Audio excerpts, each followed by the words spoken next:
Maka saat itu bismillah, gitar kesayangan saya itu saya bawa ke sungai Kera, Paret Busuk katanya di Medan.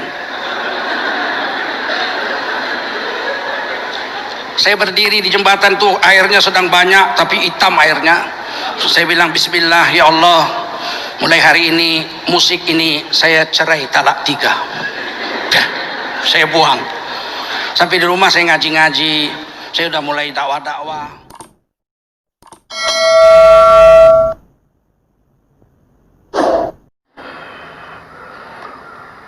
Umur kelas 2 SD saya sudah diberikan organ. Saya sayang dengan ibu, saya masak nasi masih pakai bambu, ditiup apinya. Sambil menunggu nasi masak saya main organ tuh. Kemudian kelas 3 atau kelas 4 ya, bapak saya belikan saya gitar. Dan saya diajarkan dasar-dasar klasik gitar. Satu hari harus main 3 jam sampai 4 jam. Malam dia pulang kerja, saya pulang ngaji, dikontrol, main. Kalau nggak ada kemajuan, jitak kepala saya. Main musik aja goblok katanya. Jadi saya main musik itu setiap hari 3 sampai 4 jam. Dan tidur saya itu di sebelah saya ada gitar. Bangun tidur harus main gitar dulu setengah jam baru sholat subuh. Karena tangannya masih kaku. Kalau sudah bisa habis subuh main gitar tidak kaku, itu berarti kalau siang hari seperti ini, itu lincah sekali jarinya. Apa kata ibu saya? Jangan dilawan bapakmu nak. Biarkan aja, disuruhnya main gitar, suruhnya main musik. Tapi Umi titip, bacalah Quran 1 hari 1 juz. Untuk menyelesaikan 1 juz itu saya 90 menit waktu itu. Kata ibu saya, nggak apa-apa, nak dibagi-bagi, habis subuh, habis zuhur, habis asar, habis maghrib, pokoknya 1 hari 1 juz. Kamu main gitar 4 jam tidak apa, langsung datang gitar. Kamu main gitar 4 jam sehari nggak apa-apa, nah asal kamu ngaji 1 juz 1 hari. Akhirnya saya jadi pemain gitar yang baik, saya pengarang lagu. Kelas SMP kelas 1 saya sudah mengarang lagu. Kalau libur sekolah saya mau jalan-jalan ke Singapura, ke Malaysia atau ke Bali atau kemana saya mau jalan, saya jual lagu aja 1. Saya jual 1 lagu, pergi ke Jakarta naik pesawat terbang Merpati 21.000, pulang 21.000. Tapi saya bisa mendapatkan uang dari jual lagu waktu itu 1 juta rupiah 1 lagu. Dan saya bisa jalan-jalan keliling Indonesia di usia begitu muda karena saya pencipta lagu. Tidak bisa tidur kalau belum main musik 4 jam sehari. Dan saya rekaman di studio bisa dari hari Jumat habis sholat Jumat sampai malam Senin jam 2 malam nggak keluar dari studio. Ada 6 album yang sempat kami buat waktu itu. Tapi kemudian dapat hidayah. Itulah hidayah, memang takdir Allah. Satu hari datang jemaah tabligh dari Pakistan. Jalan kaki setahun ke Medan. Tahun 88. Asal datang diusir, ditangkap polisi. Maka saya waktu itu sudah jadi dosen USU, dosen linguistik. Di dalam kelas saya memakai bahasa Inggris. Saya diminta untuk menerjemahkan jemaah ini ceramah. Saya jadi penterjemahnya. Waktu menerjemah itulah saya bisa mengeluarkan air mata. Waktu itu mereka di UISU, Masjid Universitas Islam Sumatera Utara, menjelang maghrib itu saya terjemahkan ceramah Jumatnya. Habis Jumat menjelang maghrib dia ngajak orang-orang, anak-anak mahasiswa yang sedang main bola pingpong. Saya penterjemah, dia bilang apa? Saudaraku, kita diikat dengan kalimat la ilaha illallah Muhammadur Rasulullah. Kita bersaudara. Kami dari Pakistan datang kemari untuk dakwah agama. Sebentar lagi maghrib. Mari kita berwudu, kita duduk mendengarkan azan maghrib, kemudian sholat maghrib. Nanti akan ada pembicaraan tentang pentingnya iman dan amal soleh. Saya terjemah itu sambil bercucuran air mata. Apa yang terjadi di hati saya waktu itu? Kenapa ngajak orang sholat aja mesti dari Pakistan jauh-jauh? Ini mahasiswa saya. Mestinya kan saya perintahkan mereka menjalankan sholat. Kenapa mesti jauh-jauh dari Pakistan? Waktu itu saya mulai berpikir. Saya berpikir aja enggak. Menyuruh anak-anak mahasiswa yang murid-murid saya di USU atau di UISU untuk sholat. Padahal mereka semua Islam, Universitas Islam Sumatera Utara. Kenapa tidak saya ajak sholat? Mereka bertahun-tahun main bola, nggak sholat maghrib, nggak sholat zuhur, nggak sholat asar. Berpacaran sesama mereka, tidak ada pemikiran pun tidak ada. Saat itu saya pulang, saya menangis di rumah, saya bilang saya mesti ikut dakwah ini. Maka saya gunakanlah diri saya untuk dakwah dengan harta, bayar sendiri, makan bayar sendiri. Dan disitulah saya mengambil keputusan untuk fokus ke agama. Walaupun dari kecil saya belajar agama, belajar fikih, semua guru-guru tua guru saya di Sumatera Utara ini. Tapi saya harus berhentikan sebab kalau mendengar musik saya gemetar.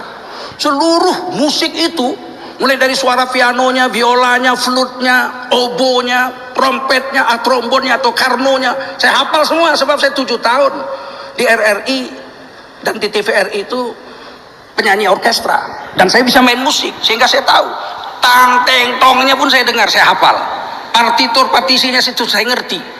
Setiap orang nyanyi saya main piano gitu, saya tulis akordnya, selesai dia nyanyi, ulang nyanyi, saya sudah bisa main mengiringnya dengan pas, solfegionya begitu tinggi.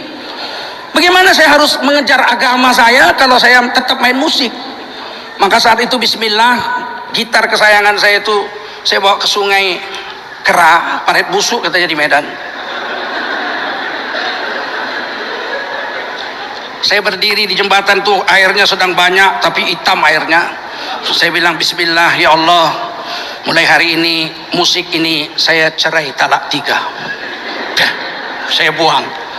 Sampai di rumah saya ngaji-ngaji, saya udah mulai dakwah-dakwah. Sejak umur 16 tahun pun saya sudah jadi khotib Jumat. Kata bapak saya, kenapa kau sekarang berhenti main musik nak? Saya harus memilih papi, saya panggil papi, harus memilih papi. Ini nampaknya saya harus fokus dulu ke agama. Apa yang terjadi? 88, 89, 90, 91, 92 saya kawin. 93, 94 barulah saya setiap mendengar lagu tidak ada lagi rasa apa-apa di dalam dada saya. Jadi menghilangkannya saja saya 6 tahun itu. Meskipun saya sudah berhenti main gitar sejak 88, ternyata setan nggak hilang. Waktu saya mau ditangkap di Korea, ada pengaduan bahwa saya itu ISIS. Saya main gitar di Korea, kebetulan ada gitar di tempat saya ceramah. Ternyata belum hilang juga itu permainan gitar itu. Meskipun tidak sehebat waktu saya masih latihan 4 jam sehari, tapi percayalah, dia tetap ada juga, dia mengendap di dalam hati. Yang membuat saya semakin yakin saya harus berhenti main musik. Pada tahun 92 saya ditabrak mobil. Saya pingsan, dibawa ke rumah sakit 4 jam. Dokter yang menangani saya orang Kristen. Di kantong saya ada Quran kecil, selalu saya bawa. Sebelum ada HP, Quran saya selalu saya kantongi. Setelah ada HP, pakai HP saja. Maka waktu itu saya pingsan. Saya sadar dari habis Isya itu ditabrak mobil jam 12 malam. Waktu jam 12 malam saya sadar, suster bilang, Pak dokter sudah sadar pasiennya, ini kepala dijahit.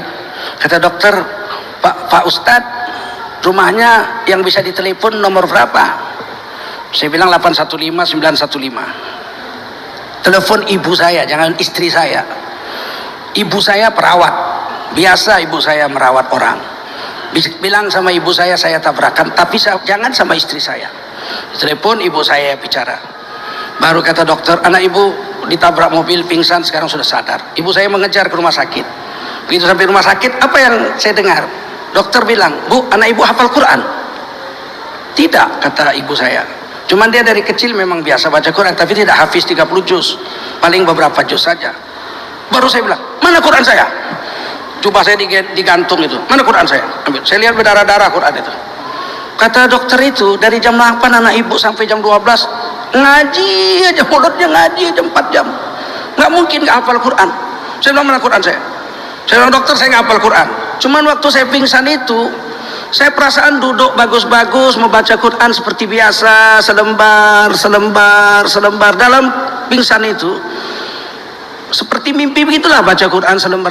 Tapi suaranya keluar dan dokter, pasien-pasien, perawat-perawat dengar. Ternyata betul kata Mbak Oki, kan itu hadis Nabi, manusia mati dengan hobinya. Kenapa saya ngaji waktu itu? Karena tiba-tiba waktu dalam pingsan itu, perasaan saya pakai jas seperti waktu nyanyi dulu dengan orkestra begitu. Konduktornya Maksa Puliti, terus musiknya musik India, rapi sekali. Jeng cekeceng cekeceng cekeceng cekeceng cekeceng cekeceng. Terus saya nyanyi, enak bolo bolo ceng ceng ceng ceng, enak bolo bolo ceng ceng ceng ceng. Indah sekali. Hati saya bicara dalam pingsan itu. Kenapa harus nyanyi? Kenapa harus nyanyi? Kenapa harus nyanyi? Baca Quran, baca Quran, baca Quran. Terus dalam pingsan itu ya perasaan saya keluarkan Quran seperti biasa dari kantong. Kemudian saya ngaji. Ternyata dokter lihat 4 jam tanpa melihat Quran. Sejak itu saya yakin manusia mati dengan hobinya. Kalau hobi kita sholat, kita mati sedang sholat. Kawan saya Pak Tamim mati sedang sujud. Kalau hobinya dakwah, mati sedang dakwah. Kawan saya juga ada mati sedang dakwah, Pak Abdullah. Ada pula kawan saya mati sedang main musik. Ada orang yang mati sedang berzina. Anggota DPR di Jakarta mati sedang berzina. 3 hari lagi mau naik haji, dia masuk hotel, dia berzina, mau puas-puasan karena mau naik haji 40 hari, dia mati di atas perut perempuan. Manusia mati dengan hobinya. Oleh karena itu, yang sudah hijrah, carilah yang diridhoi Allah. Satu hari bibi istri saya datang ke rumah, nginap di rumah seminggu. Tiba-tiba bibi itu pulang, anak saya dua-dua nangis di dalam kamar, nggak mau ngantar keluar. Kemudian saya masuk, ada apa kamu ini dua-dua? Kenapa kamu pada nangis? Benci kali kami sama nenek itu, katanya. Dibilang nenek itu Buya penyanyi. Enggak kan Uya? Enggak kan Uya? Enggak kan, katanya. Saya bilang memang betul nak, Buya dulu penyanyi nak. Sekarang kan enggak lagi Buya? Enggak. Kami enggak pernah kok dengar Buya nyanyi di rumah ini. Iyalah nak, memang dulunya pula. Dulu. Baru anak-anak saya peluk saya, jangan jadi penyanyi ya Buya ya. Makanya sekarang lagi tren di medsos, Tengku Zulkarnain mantan penyanyi mendadak jadi ustadz. Saya bilang dia salah. Saya belajar Quran, belajar ngaji dari kecil. Belajar fikih, semua guru tua di sini guru saya. Syekh Mahmud Syihabuddin, saya belajar kitab Mahalli. Syekh Dahlan Musa dari Matan Takrib sampai Kifatul Akhyar. Syekh Jalaluddin Abdul Muthalib Mufti Kerajaan Delhi, guru saya ngaji kitab Tafsir Ibnu Katsir. Terus guru-guru yang lain, Arifin Isya, Syekh Arifin Isya saya ngaji Minhajul Abidin, kitab Imam Ghazali. Jadi saya betul-betul mengaji, belajar bahasa Arab dari Syekh Martubung, ya, itu guru saya Azhari Al-Martubung di depan Coca-Cola Jalan Belawan. Juga saya belajar fikih I'anatul Thalibin dari Syekh Hasan Maksum, guru di Masjid Agung, dan seterusnya. Jadi nggak ada mendadak. Percayalah tuan-tuan, agama tidak bisa install. Kalau jadi tentara palsu bisa. Modal badan tegap, rambut cepak, pakai baju loreng, dia udah bisa cari duit kesana kesini. Walaupun tertangkap juga, tentara palsu mungkin setahun 2 tahun baru tertangkap. Polisi palsu bisa, model badan kekar, rambut cepak, beli baju dinas polisi, modal sempit, sudah bisa nyetop orang, sudah bisa mentilang orang, pakai surat tilang palsu. Walaupun mungkin 5 bulan, 6 bulan kemudian dia tertangkap polisi palsu. Tapi kalau ustadz palsu udah bisa. Belum amma ba'du udah ketahuan. Belum amma ba'du, baru alhamdulillah, la kalau kata illa billah, udah ketahuan. Udah ketahuan. Oleh karena itu saya ingin beritahu, saya salah-salah main gitar enggak sedih saya. Tadi salah-salah melodi udah enggak betul. Enggak sedih, saya tinggalkan lama kok. Itu cuman saya mau buktikan bahwa setan belum hilang. Kalau saya latihan 2 jam aja enggak ada salah lagi saya main itu. Begitulah setan masih ada tetap di sini. Dan dia akan kembali ketika kita sakaratul maut. Bisakah kita memilih mati dengan cara husnul khotimah atau mati dengan cara yang menyesatkan seperti yang pernah saya alami waktu pingsan? Masuk lagu orkestra Ena Bulu Bulu, tapi ternyata waktu pingsan itu ruh saya memilih baca Quran.